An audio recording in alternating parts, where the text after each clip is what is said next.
அனைவருக்கும் சலாம். தினமணி பத்திரிகையில் வெளிவந்திருக்கும் செய்தி. விடை பெற்றார் மன்மோகன் சிங். 21 குண்டுகள் முழங்க உடல் தகனம்.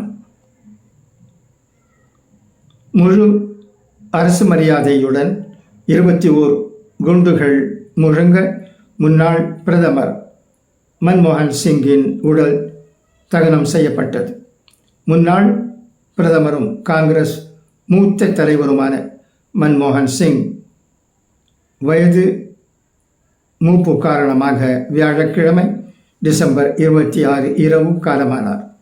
தில்லியில் உள்ள இல்லத்தில் அஞ்சலிக்காக வைக்கப்பட்ட மன்மோகன் சிங்கின் உடல் இன்று டிசம்பர் 28 காலை காங்கிரஸ் தலைமை அலுவலகத்தில் வைக்கப்பட்டது.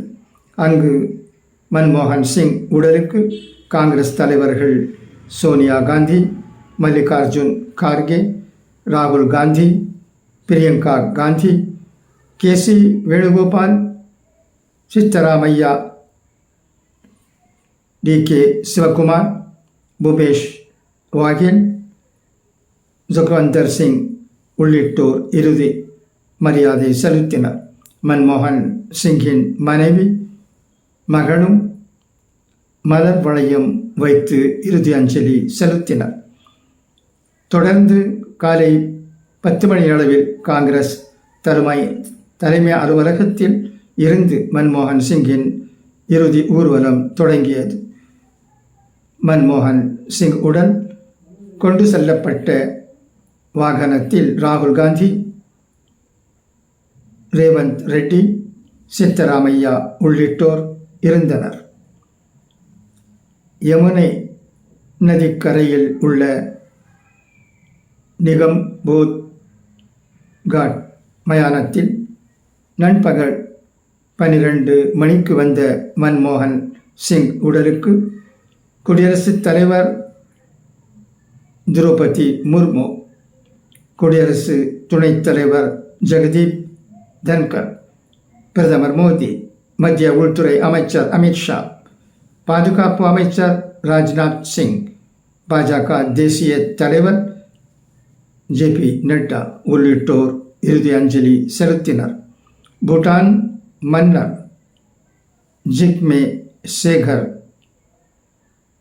நம்கெல் வாங்கச் மன்மோகன் இறுதி நிகழ்வில் கலந்து கொண்டு அவருக்கு அஞ்சலி செலுத்தினார். காங்கிரஸ் தலைவர்கள் சோனியா காந்தி, மல்லிகார்ஜுன் கார்கே, ராகுல் காந்தி, பிரியங்கா காந்தி உள்ளிட்டோரும் இறுதி அஞ்சலி செலுத்தினர். முழு இராணுவ மரியாதையுடன் மன்மோகன் சிங்கின் உடலுக்கு இறுதி சடங்கு நடைபெற்றது. மன்மோகன் உடல் மீது போர்த்தப்பட்டிருந்த தேசிய கொடி அவரது மனைவியிடம் ஒப்படைக்கப்பட்டது.